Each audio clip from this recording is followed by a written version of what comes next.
Hello అండి. Welcome to my channel. ఇది ధనుర్మాసం 3వ రోజు వేసిన ముగ్గు. దీని షార్ట్ వీడియో 3వ రోజునే అప్‌లోడ్ చేశాను. అంటే నిన్న. దాని లాంగ్ వీడియోనే ఇది. నేను కొత్తగా ఛానల్ స్టార్ట్ చేశానండి. ఏం మాట్లాడాలి, ఎలా మాట్లాడాలి అని కొంచెం కష్టంగా అనిపిస్తుంది. కానీ నేను రోజు నన్ను నేను ఇంప్రూవ్ చేసుకుంటూ వస్తున్నాను. మీరు నన్ను సపోర్ట్ చేయడానికి ఒక లైక్ చేసి, షేర్ చేసి, సబ్స్క్రైబ్ చేసుకోండి. నాకు కొంచెం మోటివేషన్ ఇస్తుంది.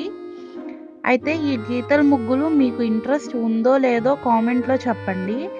అలానే ఎన్ని గీతలతో వేస్తున్నాను, ఎలా వేస్తున్నాను అని ఎక్స్‌ప్లెయిన్ చేస్తూ వీడియో అప్‌లోడ్ చేయాలి అంటే నెక్స్ట్ వీడియో నుండి అలానే చేస్తాను.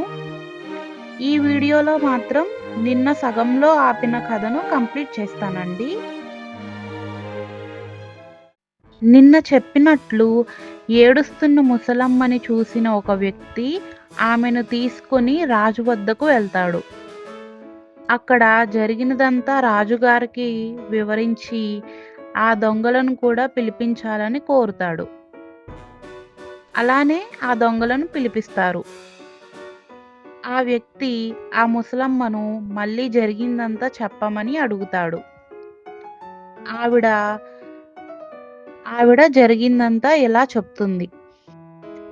ఒకరోజు ఆ నలుగురు దొంగలు వచ్చి ఆ డబ్బుని ఆవిడ దగ్గర ఉంచి మళ్ళీ వాళ్ళ నలుగురు వచ్చి అడిగితే తప్ప ఎవరికీ డబ్బుని ఇవ్వద్దు అని చెప్పి వెళ్ళారని, అయితే ఒకరోజు వాళ్ళలో ఒకళ్ళు లోపలికి వచ్చి ఆ డబ్బుని ఇవ్వమంటే తాను ఇవ్వలేదని, ఆ డబ్బును నేను వాళ్ళు ఇవ్వమంటేనే ఇచ్చాను, ఇప్పుడు నన్ను ఆ డబ్బు కట్టమంటున్నారు అని.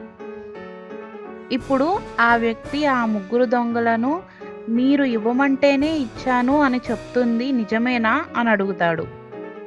అయితే ఆ దొంగలు లేదు, ఆ నాలుగవ వాడు దాహంగా ఉంది అని మంచినీరు కోసం లోపలికి వెళ్ళాడు.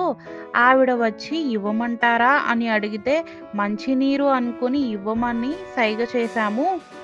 అయినా మేము నలుగురం కలిసి వస్తేనే ఇవ్వమని ముందే చెప్పాము కదా. ఇప్పుడు ఆవిడ ఆ మాటను మరిచి డబ్బు ఇచ్చేశాను అంటే ఎలా? మా డబ్బు మాకు కావాల్సిందే అని అంటారు. అప్పుడు ఆ వ్యక్తి కొంతసేపు ఆలోచించి ఆ వ్యక్తి దొంగల వద్దకు వచ్చి మీ షరతు నలుగురు కలిసి వచ్చి అడిగితే తప్ప డబ్బు ఇవ్వద్దు అని, అంతేనా అని అడుగుతాడు. అయితే ఆ ముగ్గురు దొంగలు అవును అని అంటారు. ఆ వ్యక్తి అయితే ఇదే నా తీర్పు. ఇప్పుడు మీరు ముగ్గురే ఉన్నారు. ఆ నాలుగవ వాడు కూడా వస్తే అలానే మీ డబ్బును తిరిగి ఇస్తుంది.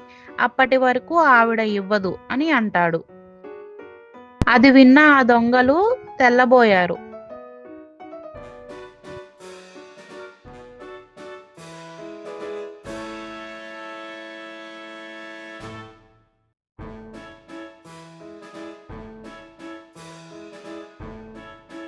అయితే ఆ తీర్పు విన్న రాజు ఆ వ్యక్తిని అభినందించి తన దగ్గర న్యాయాధికారిగా ఉండమని అంటాడు. కథ ఎలా ఉంది? మీకు నచ్చిందా? నచ్చితే కామెంట్ చేయండి. అలానే నా ముగ్గు ఎలా ఉందో కూడా చెప్పండి.